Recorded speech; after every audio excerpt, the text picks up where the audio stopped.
السلام عليكم ورحمة الله وبركاته. مرحبا بكم في قناة قضايا اليوم. النهاردة هتكلم على قضية مهمة جدا وكله أكيد سمع عنها. هي قضية حبيبة الشماع المعروفة باسم فتاة الشروق.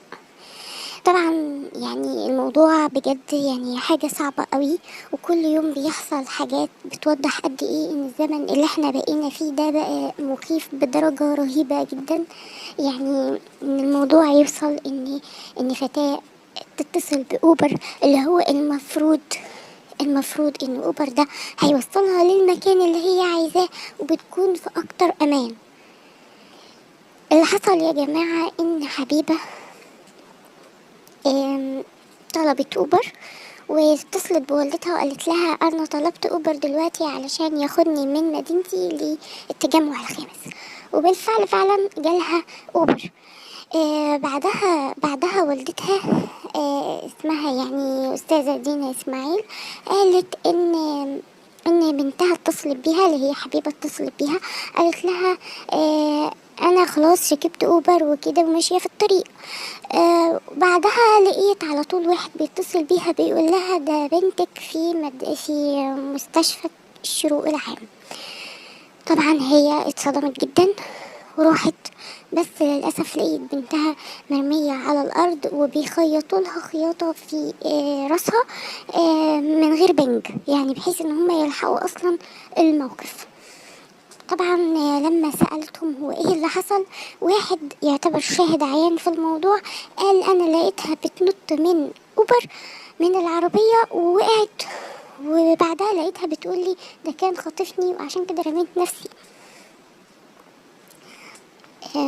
طبعا الموضوع يعني بصراحة حاجة استغفر الله العظيم، فان يوصل الموضوع ان انت المفروض اوبر، يعني اوبر انت بتبقى اكتر امان، يعني انت المفروض يعني انت شغال في شركة المفروض شركة كويسة ومحترمة، فيوصل الموضوع الى الحد ده ازاي لما بنت تطلب اوبر ويحصل معاها ده؟ وبعدين معلش يعني ثواني في نقطة برضو، حتة ان هي مثلا هتوقع نفسها من اوبر. يعني في ناس تقول هي ممكن تكون وقعت نفسها كده وخلاص، لا هي وقع يعني ايه؟ يعني ايه واحدة هتروح توقع نفسها من العربية وخلاص؟ ما اكيد في حاجة حصلت في العربية علشان كده هي رميت نفسها. يا رب يا رب ربنا يجعلها من الشهداء يا رب، ان شاء الله ان شاء الله يا رب تكون في الجنة. وبجد يعني ربنا يصبر والدتها ويصبر اهلها. وعلى فكرة الشاب ده لما اتعملت التحريات اكتشفوا ان هو اصلا يعني ماضيه يعتبر مش كويس، ان هو انطرد قبل كده من شركة، انطرد قبل كده من اوبر، واللي هو كان يعني فيه مشاكل او يعتبر ليميت شوية، يعتبر شقي، ده على حسب التحريات بصراحة، فالله اعلم برضو بالحقيقة. بس مادام البنت وصلت للدرجة دي ان هي ترمي نفسها من اوبر، فاكيد حصل مشكلة او حصل خطف في العربية، فبالتالي هي وقعت نفسها. ويعني هي حاجة زي كده أكيد حاجة صعبة قوي، بس هي أكيد بنت يعني كويسة جدا وبنت شريفة جدا وعفيفة جدا إن هي تضحي بنفسها وبحياتها في سبيل إن هي تحافظ على نفسها. أكيد الوضع نفسه يعني في حد ذاته يعني يستاهل احترامها، وان احنا كلنا يا ريت كلنا في التعليقات ندعي لها بالرحمة والمغفرة، وندعي لها يا رب ان هي تكون ان شاء الله مكانها الاساسي يبقى الجنة، وفعلا ربنا يصبر والدتها. واتمنى يا جماعة يا ريت فعلا الانسان يبقى حريص اكتر من كده في الحياة اللي احنا عايشينها دي. الشخص لازم يبقى حريص اكتر من كده.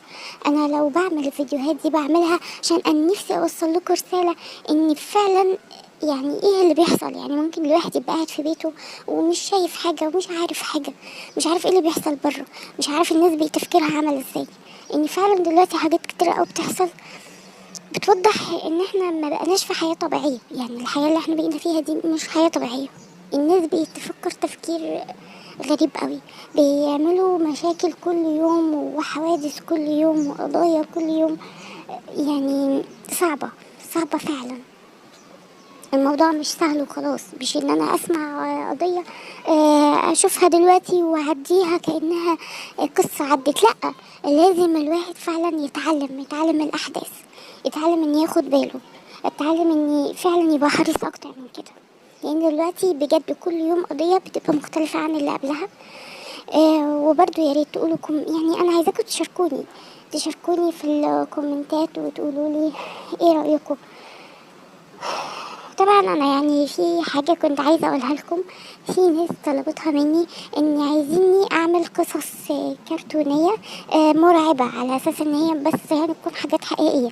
يعني انا قصدي ان مثلا ممكن اخد القصة بتاعة حبيبة مثلا، وليكن يعني حبيبة، واعملها قصة كرتونية، تمام، تتفرجوا عليها، دي تكون حاجة من الواقع. فأنا في الحقيقة مش عارفة لسه، يعني هو مجرد الكلام لسه يعني في دماغي. بس مش عارفة لسه أمشي في الموضوع ده ولا لأ. أتمنى إن انتوا تشاركوني التعليقات وتقولوا لي رأيكم، وبحب بجد مشاركتكم جدا، لأن القناة دي يعني أنا فعلا بعتبرها مش قناتي لوحدي، أنا بعتبرها قناتكم. فياريت الكل يشارك معايا، وكل يقول لي رأيه ايه. وأسيبكم في رعاية الله وأمنه، والسلام عليكم ورحمة الله وبركاته.